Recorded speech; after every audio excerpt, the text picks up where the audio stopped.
Hello all, ഈ video സെഷനിൽ നമ്മൾ ഡിസ്കസ് ചെയ്യാൻ പോകുന്നത് മൾട്ടി ത്രെഡിങ്ങും മൾട്ടി ടാസ്കിങ്ങും തമ്മിലുള്ള ഡിഫറൻസ്.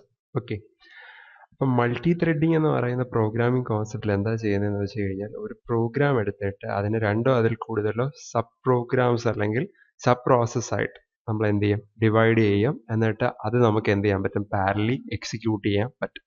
ഓക്കെ, അപ്പോൾ ഈ ചെറിയ സബ് പ്രോസസ്സിന് പറയുന്ന പേരാണ് നമ്മൾ ത്രെഡ്സ് എന്ന് പറയും.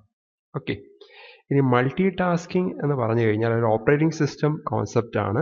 അപ്പോൾ അവിടെ എന്താ ചെയ്യുന്നതെന്ന് വെച്ച് കഴിഞ്ഞാൽ നമുക്ക് മൾട്ടിപ്പിൾ ടാസ്ക് അല്ലെങ്കിൽ മൾട്ടിപ്പിൾ പ്രോഗ്രാംസ് അല്ലെങ്കിൽ മൾട്ടിപ്പിൾ പ്രോസസ്സ് നമുക്ക് സൈമൾട്ടേനിയസ്ലി എന്ത് ചെയ്യാൻ പറ്റും, എക്സിക്യൂട്ട് ചെയ്യാൻ പറ്റും.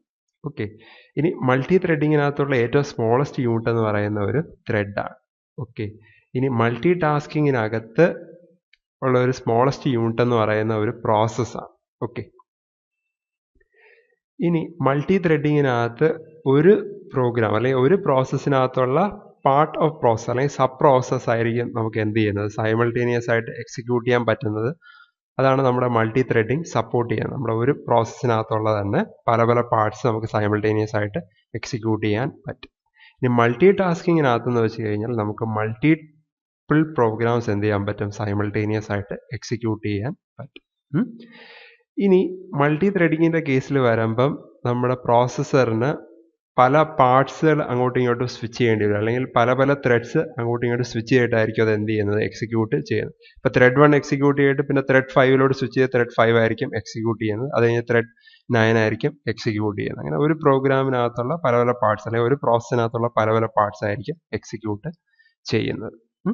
ഇനി അതേസമയം നമ്മൾ മൾട്ടി ടാസ്കിങ്ങിൻ്റെ കേസ് എടുത്തു കഴിഞ്ഞാൽ പ്രോസസ്സറിന് പല പ്രോഗ്രാംസ് അല്ലെങ്കിൽ പ്രോസസ്സസ് ആയിരിക്കും എന്ത് ചെയ്യുന്നത്, അങ്ങോട്ടും ഇങ്ങോട്ടും സ്വിച്ച് ചെയ്യേണ്ടത്. ആദ്യം പ്രോസസ് 1 ആയിരിക്കും എക്സിക്യൂട്ട് ചെയ്യുന്നത്, പിന്നെ പ്രോസസ് 5 ആയിരിക്കും എക്സിക്യൂട്ട് ചെയ്യുന്നത്, പിന്നെ പ്രോസസ് 3 ആയിരിക്കും എക്സിക്യൂട്ട് ചെയ്യുന്നത്. ആ ഒരു രീതിയിലായിരിക്കും മൾട്ടി ടാസ്കിങ്ങിനകത്ത് നടക്കുന്നത്. ഇനി മൾട്ടി ത്രെഡിങ്ങിൻ്റെ കേസിൽ അത് ഹൈലി എഫിഷ്യൻ്റ് ആണ്, വേറെ മൾട്ടി ടാസ്കിങ്ങിൻ്റെ കേസിൽ it is less efficient compared to multi threading.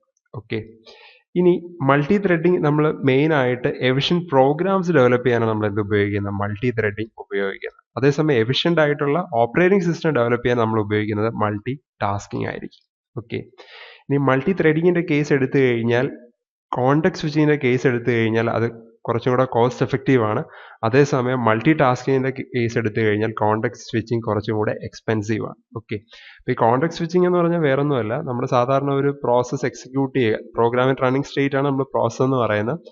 Program execute ചെയ്യുക എന്ന് പറയുന്നത് പ്രോഗ്രാമിനുമായിട്ട് അല്ലെങ്കിൽ ആ ഒരു പ്രോസസ്സുമായിട്ട് ബന്ധപ്പെട്ട കുറേ വേരിയബിൾസും ഡേറ്റയൊക്കെ കാണും. അതെല്ലാം നമ്മുടെ CPU-നടുത്തുള്ള രജിസ്റ്റേഴ്സിനകത്തെല്ലാം ലോഡ് ചെയ്യണം. അതനുസരിച്ചുള്ള ഇൻസ്ട്രക്ഷൻസിൻ്റെ അഡ്രസ് എല്ലാം നമ്മൾ ലോഡ് ചെയ്യണം.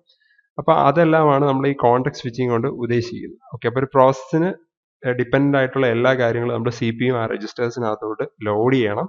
ഒരു ത്രെഡിൻ്റെ കേസ് എടുക്കുകയാണെങ്കിൽ അതിനകത്തുള്ള അഡ്രസ് സ്പേസ് എല്ലാം അത് ഷെയർ ചെയ്തിരിക്കും. ഓക്കെ, നമ്മുടെ CPU-നകത്ത് വരുന്ന രജിസ്റ്റേഴ്സിൻ്റെ കണ്ടൻസ് ഒക്കെ ഓൾമോസ്റ്റ് സിമിലർ ആയിരിക്കും. അപ്പോൾ ഒരു ത്രെഡിൽ നിന്ന് വേറൊരു ത്രെഡിലോട്ട് പോകുന്നുണ്ടെങ്കിൽ നമുക്ക് അതിനകത്ത് ആ കോണ്ടെക്സ്റ്റിനകത്ത് വലിയ മാറ്റങ്ങളൊന്നും വരത്തില്ല. അതുകൊണ്ടാണ് അത് കോസ്റ്റ് എഫക്റ്റീവ് എന്ന് പറയുന്നത്. അതേസമയം നമ്മൾ മൾട്ടി ടാസ്കിങ്ങിൻ്റെ കാര്യം പറയുകയാണെങ്കിൽ പുതിയൊരു പ്രോസസ്സിൻ്റെ കോണ്ടെക്സ്റ്റ് ആയിരിക്കും നമ്മൾ CPU-ൽ കൊണ്ടുവരേണ്ടത്. എന്ന് വെച്ചാൽ CPU-ൻ്റെ അടുത്തുള്ള രജിസ്റ്റേഴ്സിൻ്റെ ഡേറ്റ എല്ലാം നമുക്ക് മാറ്റേണ്ടി വരും. അപ്പോൾ അത് തന്നെ ആ ഡേറ്റ ക്യാഷില്ലെങ്കിൽ റാമിൽ പോയി എടുക്കണം, റാമില്ലെങ്കിൽ ഹാർഡ് ഡിസ്കിൽ പോയി എടുക്കണം. അപ്പോൾ അതൊക്കെ കുറച്ചും കൂടെ ടൈം കൺസ്യൂമിങ് ആണ്. ഒരു പ്രോസസ്സിൽ നിന്ന് വേറൊരു പ്രോസസ്സിലോട്ട് സ്വിച്ച് ചെയ്യുമ്പോൾ നമ്മുടെ CPU-നകത്തുള്ള രജിസ്റ്റേഴ്സിനകത്തുള്ള കണ്ടന്റ് എല്ലാം വ്യത്യാസം വരും. അപ്പോൾ അത്രയും ഓപ്പറേഷൻസ് ചെയ്യേണ്ടി വരും. അതുകൊണ്ടാണ് നമ്മൾ മൾട്ടി ടാസ്കിങ്ങിൻ്റെ കേസിൽ കോണ്ടെക്സ്റ്റ് സ്വിച്ചിങ് വളരെ എക്സ്പെൻസീവ് എന്ന് പറയാൻ കാരണം. ഓക്കെ, അപ്പോൾ നിങ്ങൾ ഈ ഒരു വ്യത്യാസങ്ങൾ നോക്കി വച്ചേക്കുക, മൾട്ടി ത്രെഡിങ്ങും മൾട്ടി ടാസ്കിങ്ങും തമ്മിലുള്ള വ്യത്യാസം. Okay, thank you.